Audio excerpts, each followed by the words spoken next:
Another reason why, for those who always ask me you don't see me do a lot of barbell activity, I'd like to get you to understand I had a minor tear in my rotator cuff from a car accident, right?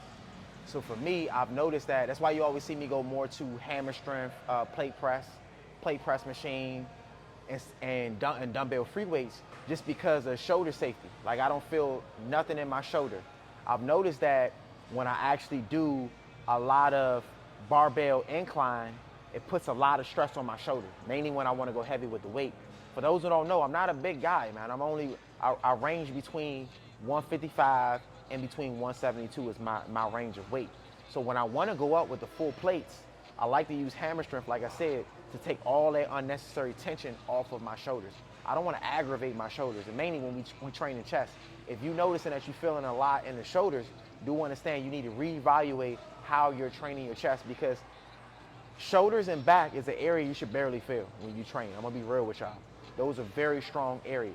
So do understand, if you're somebody that's feeling some excessive pain in your shoulders, you need to reevaluate your training, because it might be something you're doing wrong. It might be your elbow positioning, it might be your exercise selection, so do be mindful of those things. I'm just giving y'all major tips to make sure that we're moving in the right direction when it comes down to our training. I'm not gonna fake it, I'm gonna do the 170 though, bro. All right.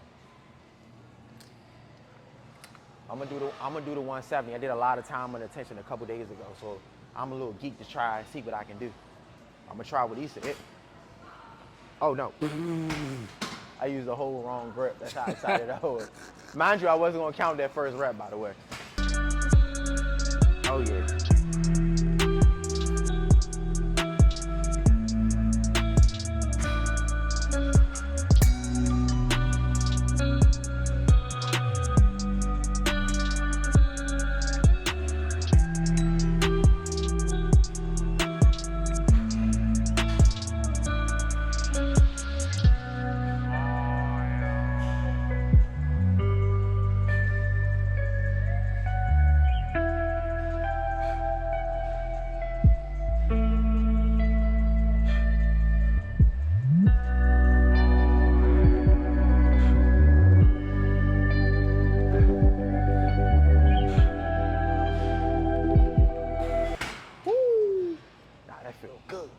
I ain't gonna lie. That's why I say, listen to your body.